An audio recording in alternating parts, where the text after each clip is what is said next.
春节假日带2个孩子出来玩一下，这个小家伙已经兴奋得不得了了，掩盖不住的喜悦。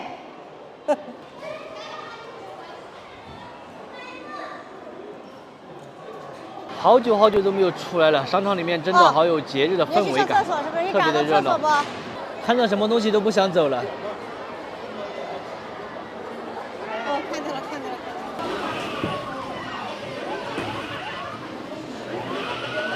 看得好起劲，拖都拖不走。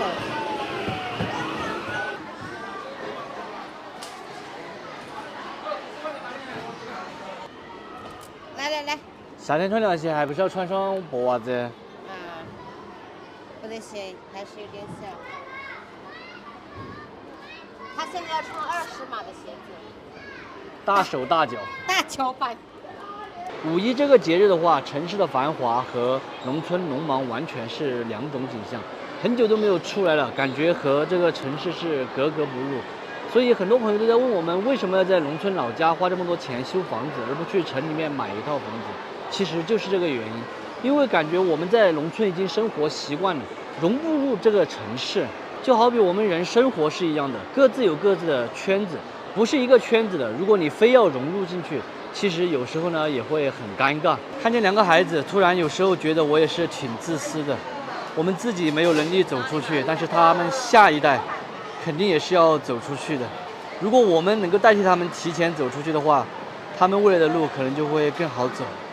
我请我儿子去喝杯奶茶。哎，小姐姐，请问一下，这个是这里点的吗？这种多少钱一桶啊？这个吗6好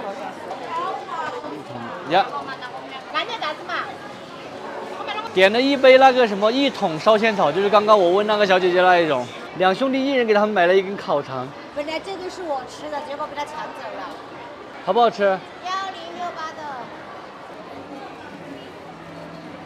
我还是第一次看见有这种1桶1桶的奶茶哈，平时看见他们喝的都是那种1杯1杯的。这一桶的话是16块钱。刚刚出了一个意外哈，所以又去买了1杯。走，打游戏去了。买了300块钱的游戏币，800枚，然后他说不会过期，放到里面玩嘛。最少都要充200，200的话只有300枚。这小家伙要抢了，你不能喝，是冰的，知道吗？以前买这个币的时候，我记得是10块钱起买，然后后来是30块钱起买，到后来50块钱起买，现在的话200块钱起买。要是工资能够像这样子涨的话，那就可以了。我等下带我儿子到这边玩一下这个经典的游戏哈，这种叫什么恐龙快打。对，你看到后面有人来了，你就转弯哈。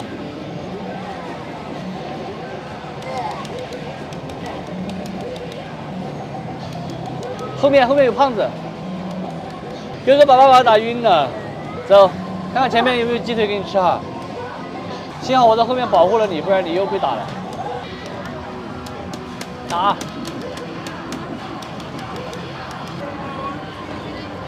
哎，快加速嘛！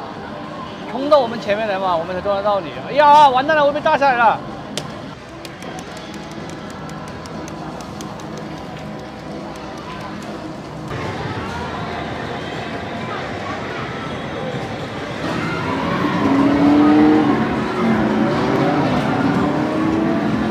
100个币都没有打完，可能还有40、50个，去把它退了。这个小孩子也睡觉了，我们找一个地方去吃饭。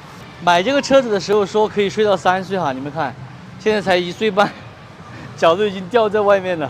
晚上吃啥都可以，不要多可以，想吃啥你就点，难得有机会哦，不是说每一次爸爸妈妈都是能带你来，知道吗？这次以你为主，吃啥都可以，吃啥都可以，不挑食。今天晚上转了一圈，还是决定吃米线了哈。我们3个人一共点了3碗，小朋友在啃这个肯德基了。一共的话买了6块1个鸡腿，然后5个鸡翅，总共是30多块钱。前几天抽奖抽中的一个券换的。米线的话，老板吃的最便宜的，酸菜笋尖21，我吃的是特色的元气大骨，我儿子吃的是一个炒饭，还是挺快的，刚刚点好几分钟就端上来了。我估计都是炒了一大锅直接舀的吧。本来天天在家里面都吃家常菜，老板还说出去金街炒一点菜吃家常菜，出来了就吃一点面或者米线算了。这一份就是35块钱，我选择的是这种没有辣椒的。老板的这一份是素的，然后有辣椒的，酸辣味。好不好吃？你觉得？我很喜欢吃这个酸辣味。我不知道有素的米线哈，如果知道有素的，我就应该点一碗素的，便宜一点。而且18块一碗，你没看到啊？我害怕18的有辣椒。走，我们回家了，回家了，天黑了。走走走。哦，拖都拖不走，现在是。刚才吃饭的时候还想睡觉，现在睡醒了就想玩了。